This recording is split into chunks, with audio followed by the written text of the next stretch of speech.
Today, Mommy and Ava are reading Scooby-Doo Shiny Spooky Knights by Gail Herman. The Mystery Machine bumped along a dark, empty road. Scooby-Doo and his friends bumped along too.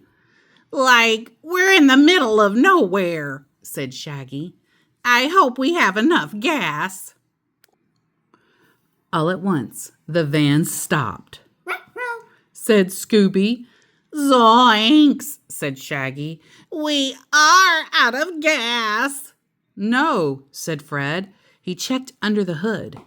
"Engine trouble. We'll have to call a tow truck." Velma and Daphne looked around. Where could they find a telephone? Look! Scooby cried. He pointed down the road.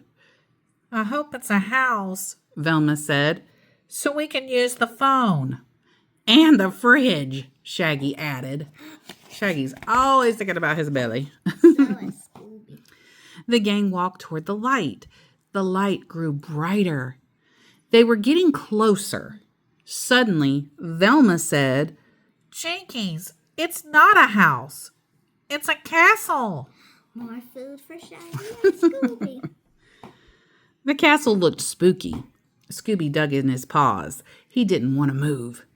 "Come on, old buddy," Shaggy said. "Think fridge." In a flash, Scooby swam across the moat. Wow. He banged on the drawbridge with his tail. The drawbridge dropped. Suits of armor stood at the door. "Cool statues," said Shaggy. Clank, clank. The helmets snapped open. They weren't suits of armor. They were knights. Shiny, spooky knights. Oh, my goodness. Who goes there? One knight cried. "Nobody," cried Shaggy. He and Scooby backed away. "Come on," said Fred. "We have to find a phone." Scooby shook his head. Hooray! "For a Scooby snack?" Velma said. Shaggy and Scooby raced inside. They will do anything for a Scooby snack. I would. Inside the castle, a chandelier swung back and forth. Creak, creak. That's funny. Said Daphne. There's no breeze. What is making it move? Roast! Scooby whispered to Shaggy. "Ghost," Shaggy said as a strange man rushed into the room. The man opened his mouth to speak. Scooby stared at his sharp, pointy teeth. Rings! Said Scooby. "He's a vampire," Shaggy cried. He is. Shaggy and Scooby ran, but the vampire ran too. "Like, since we're running," Shaggy said, "let's run to the kitchen," said Scooby. In the kitchen, they saw a woman. She stirred a giant pot that bubbled over a fire. "A witch!" cried Shaggy. "You two are perfect," said the witch. "Just what I need." "No way," said Shaggy. "We're not part of your spooky recipe." The vampire's going to get him and the witch. How are they going to get out? I don't know. They got him trapped. Shaggy and Scooby raced away. "Stop!" cried the witch. "Stop!" cried the vampire. They chased Shaggy and Scooby down the stairs to a dark, dark dungeon. Shaggy and Scooby backed into the corner. Suddenly, a mummy leaped up. Time is up. He shouted. "Our time is up, Scoob!" Shaggy cried. "We got to get out of here!" They are really in trouble. There is spookiness everywhere. Oh, no. They raced up the stairs. Stop! Cried the mummy. "Stop!" cried the witch. "Stop!" cried the vampire. "Let's find Velma, Fred, and Daphne. Then we'll get out of here," said Shaggy. What if they're with like a bunch of monsters too? Then they'll just get out. They'll just take the food and get out.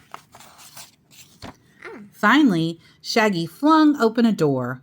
Down below, they saw monsters and zombies and ghosts. Oh my. Oh, and there's the creeper. And Velma, Daphne, and Fred. Huh? They don't look afraid, do they? No. A knight stood over them. He held his sword tight. What should we do? Shaggy asked Scooby. Just then the vampire, witch, and mummy leaped beside them. Jump! Said Scooby. Jump! Shaggy yelled. Shaggy grabbed the chandelier. Scooby grabbed Shaggy. They swung across the room. I think he's gonna let go. And look, everybody's looking like, hey, they're going to hurt themselves and break that chandelier on us. Shaggy and Scooby dropped to the floor right on top of the knight. Oh no. My sword, the knight cried. Grab it, Fred, Shaggy shouted. Fred scooped it up, but then he gave it back to the knight. Scooby hid his eyes. He was afraid to look. Relax, Velma said. the knight is going to cut the cake. What? A cake? So it looks like we have a kind of a party here. Yeah. Velma stepped out of the way. Now Shaggy could see a party cake. It's a costume party. Velma said. But, said Shaggy, what about the ghostly chandelier? I was pulling a string, said the vampire, to move the chandelier into place. And the witch's potion? Shaggy asked. Punch, said the witch. I wanted you to try it. They were just being mean. Okay, so they were just trying to be nice, and Scooby and Shaggy panicked, as usual. Yeah. And the mummy's warning, time is up. The mummy smiled. My nap time was over. But you chased us, said Shaggy. Sure, said the vampire, to invite you to the party. We knew it all along, right, Scoob? Said Shaggy. We were just acting. Scooby looked around at all the smiling faces. He stood up and bowed. The creeper. I remember him from all the Scooby series and the zombie and the witch. Actually, I remember all of these actors here that they're acting out, I guess, the roles of the villains. Would you like to use the phone now? Asked the knight. No rush, said Shaggy. How about some cake? The The end.